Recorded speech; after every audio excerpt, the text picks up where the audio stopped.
தேவனுடைய பிள்ளைகள் ஒரு திசை தொடங்கி இன்னொரு திசை போனாலும், சுவிசேஷத்திற்காக அலைந்து தேடினாலும் சுவிசேஷத்தை காண முடியாது என்று எழுதியிருக்குங்க. பசியினாலும் தாகத்தினாலும் வாடி வதங்கி போவார்கள். அந்த நாட்கள் வந்துருச்சு.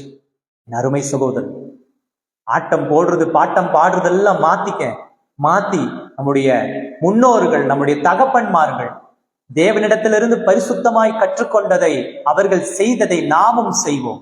புதுசா செய்யணும்ன்றது தேவை கிடையாது. இந்த வேதாகமம் நீ புதிய தலைமுறைன்றதுக்காக வேத வசனம் ட்ரெண்டிங்கா இருக்கா? ட்ரெண்டிங்கா மாத்தப்பட்டிருக்கா?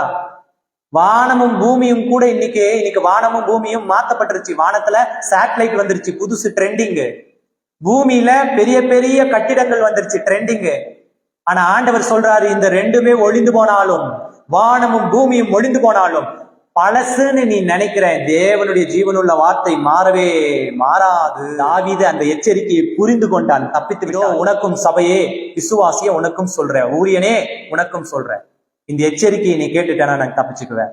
ஒருவேளை கேட்க மறந்தனா, தேவனால் கொடுக்கப்படுகிற அந்த அடி உனக்கு மரண அடியா இருக்கும். உன்னுடைய அந்தரங்கத்தை நான் தான் சொன்னேன் இல்லையா, உன்னை நிர்வாணமாக்கி நீ ஆடுன்னு. நிர்வாணமாக்குவது எப்படி தெரியுமா? உன்னுடைய அந்தரங்க காரியத்தை எல்லாம் வெளிரங்கமாக்கிடுவாரு. இனிமேல் உன்னால ஆட முடியுமா? முதல் மாதிரி மேடையில ஆட முடியுமா? ஆடு பார்ப்போம். இப்பதான் உன் அந்தரங்கத்தெல்லாம் வெளிரங்கமாக்கிட்டாரு. ஒழுக்கமா இருக்கணும்.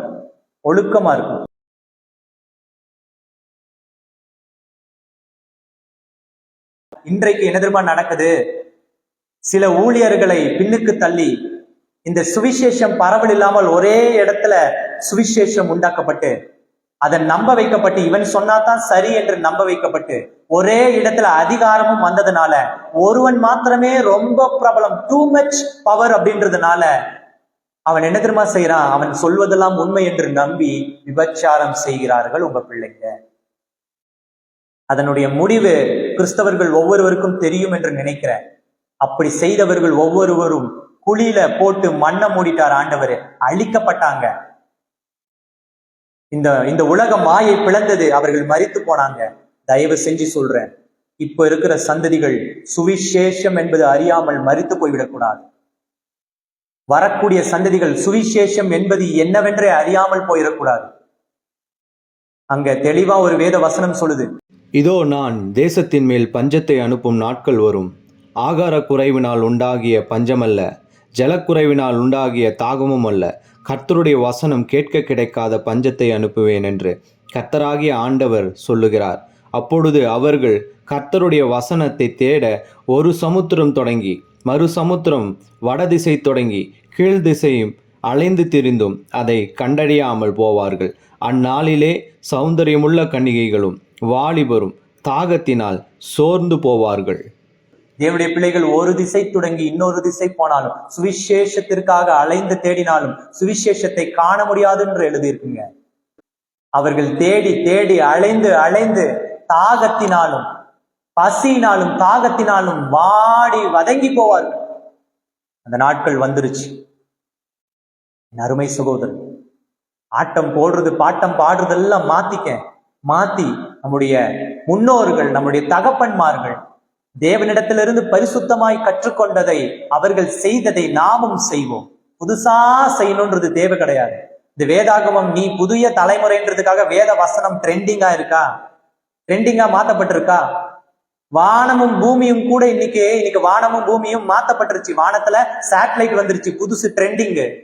பூமியில பெரிய பெரிய கட்டிடங்கள் வந்துருச்சு, ட்ரெண்டிங்கு. ஆனா ஆண்டவர் சொல்றாரு, இந்த ரெண்டுமே ஒளிந்து போனாலும், வானமும் பூமியும் ஒளிந்து போனாலும், பழசுன்னு நீ நினைக்கிற தேவனுடைய ஜீவனுள்ள வார்த்தை மாறவே மாறாது. ஹல்லேலூயா.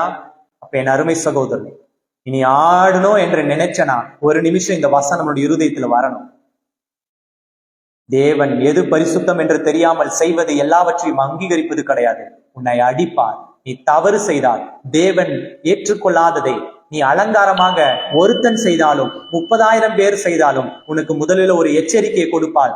தாவீது அந்த எச்சரிக்கையை புரிந்து கொண்டான், தப்பித்து விட்டான். இதோ உனக்கும் சபையே, விசுவாசிய உனக்கும் சொல்ற, ஊழியனே உனக்கும் சொல்ற, இந்த எச்சரிக்கையை நீ கேட்டுட்டேன்னா நான் தப்பிச்சுக்குவேன்.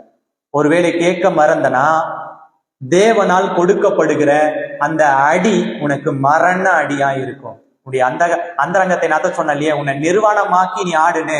நிர்வாணமாக்குவது எப்படி தெரியுமா? உன்னுடைய அந்தரங்க காரியத்தை எல்லாம் வெளிரங்கமாக்கிடுவாரு. இனிமேல் உன்னால ஆட முடியுமா? ஆட முடியுமா? முதல் மாதிரி மேடையில ஆட முடியுமா? ஆடு பார்ப்போம். இப்பதான் உன் அந்தரங்கத்தெல்லாம் வெளிரங்கமாக்கிட்டாரு. ஒழுக்கமா இருக்கணும், ஒழுக்கமா இருக்கணும்.